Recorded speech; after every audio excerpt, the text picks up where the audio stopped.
அதோட சூப்பர் முதலமைச்சர் பாரு, எப்ப பார்த்தாலும் இந்திய நாட்டிற்கே வழிகாட்டியாம்.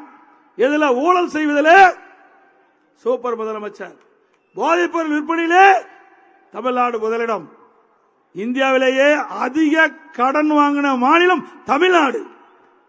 இதுதான் சூப்பர் முதலமைச்சர் பட்டம்.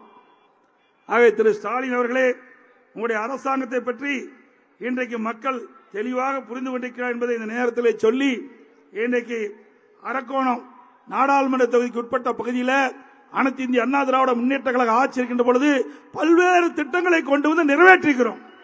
எனக்கு முன்னாலே சகோதரர் ரவி சொன்னதை போல இந்த பகுதி மக்கள் வைத்த கோரிக்கையின் அடிப்படையிலே வேலூர் மாவட்டத்தை அதை 3ஆக பிரித்து இங்கே ராணிப்பேட்டை மாவட்டம் என்ற அற்புதமான மாவட்டத்தை உருவாக்கி தந்தது அதிமுக அரசு. ராணிப்பேட்டை மாவட்ட காவல்துறை கண்காணிப்பு அலுவலகம் கட்டி கொடுத்திருக்கிறோம்.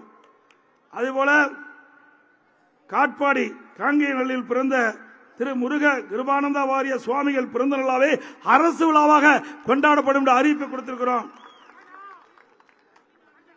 அதேபோல அரக்கோணத்தில் புதிய கோட்டாட்சியர் அலுவலகத்தை கொடுத்தோம், அது கட்டணத்தையும் நான் கொடுத்தோம். செம்மேடு ஊராட்சி குருவராஜப்பேட்டை வரை கூட்டுக்குடி திட்டம் 41 கோடியில் நிதி ஒதுக்கீடு செஞ்சோம். சோளிங்கர் புதிய வட்டாட்சி அலுவலகம் 2 கோடியில் கட்டி கொடுத்திருக்கிறோம். சோளிங்கர் நகரில் அரசு கலை கல்லூரி துவக்கி அதற்கு 11 கோடி ரூபாயில கட்டிடம் கட்டி கொடுத்திருக்கிறோம்.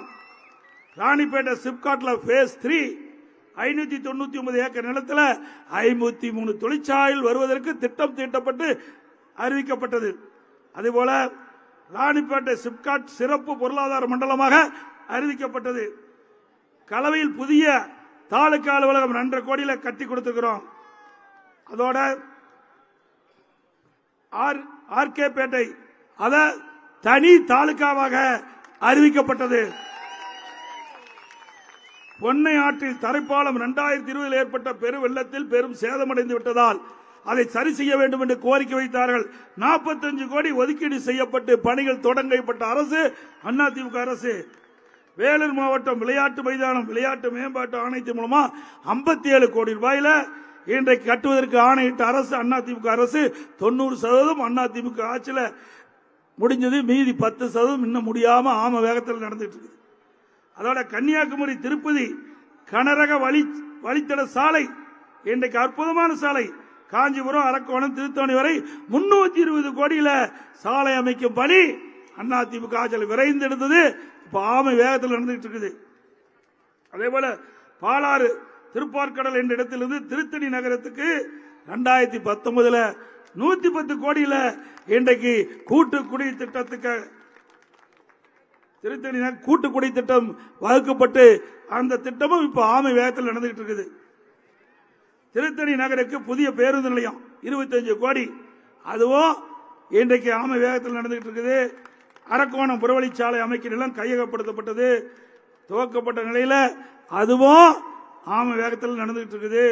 இப்படி பல திட்டங்கள் அனைத்து இந்திய அண்ணா திராவிட முன்னேற்ற கழக ஆட்சியிலே கொண்டு வரப்பட்டது என்று நேரத்திலே தெரிவித்து நிறைய இருக்குது. 3 பக்கம் இருக்குது. ஸ்டாலின் அவர்களே, எங்க போனாலும் அதிமுக ஆட்சி இருண்டாட்சின்னு சொல்லாதீங்க. நீங்க கண்ணை மூடிட்டா இருட்டா தான் தெரியும், கண்ணை திறந்தா தானே வெளிச்சம் தெரியும். அனைத்து இந்திய அண்ணா திராவிட முன்னேற்ற கழகம் மக்களுக்காக பல்வேறு திட்டங்களை கொண்டு வந்து நிறைவேற்றப்பட்டு அதனால் மக்கள் பயன்பெற்றார்கள்.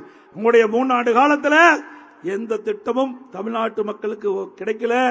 38 நாடாளுமன்றத்தில் இருந்தும் எந்த பயனும் இல்லை. மீண்டும் அவர்களை தேர்ந்தெடுத்து என்ன பிரயோஜனம்? ஆக நம்முடைய வேட்பாளர் அருமைச்சா திரு AL விஜயன் அவர்கள் எளிமையானவர், பண்பாளர், ஒரு ஒன்றிய கழக செயலாளர் இருக்கிறார். உங்களுடைய கஷ்டம் நஷ்டம் துன்பம் துயரம் வேதனை அனைத்தும் நன்கு தெரிந்த ஒரு அற்புதமான நபர், இளைஞர். அவருக்கு 2 லட்சத்திலே வாக்களித்து வெற்றி பெற செய்யுங்கள். நீங்க எண்ணி பாருங்க, நம்ம வேட்பாளர் சாதாரண வேட்பாளர், திமுகவில் போட்டியிடுகின்ற வேட்பாளர் மிகப்பெரிய கோடீஸ்வரர். தமிழகத்திலே விரல் விட்டு எண்ணுவதிலே அதிலும் ஒருவர் கோடீஸ்வரர் இருக்கிறார்.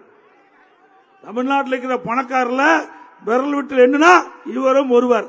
அப்படி மிகப்பெரிய பணக்காரரை எதிர்த்து ஒரு சாதாரண இளைஞர் போட்டியிடுகிறார் என்று சொன்னால் உங்களை நம்பி போட்டியிடுகிறார், மக்களை நம்பி போட்டியிடுகிறார். அவர் பணத்தை நம்பி போட்டியிடுகிறார். நம்முடைய வேட்பாளர் மக்களை நம்பி போட்டியிடுகிறார். அவருக்கு ஒரு வாய்ப்பை தாருங்கள். பணக்காரரை போய் கண்ணில் கூட பார்க்க முடியாதுங்க, கேட்ட கூட போய் தொட முடியாது. அவரு 3 வருஷம் 3 பீரியட் இருந்துட்டாரு, போதும் அவருக்கு. நம்முடைய இளைஞருக்கு ஒரு வாய்ப்பை தாருங்கள்.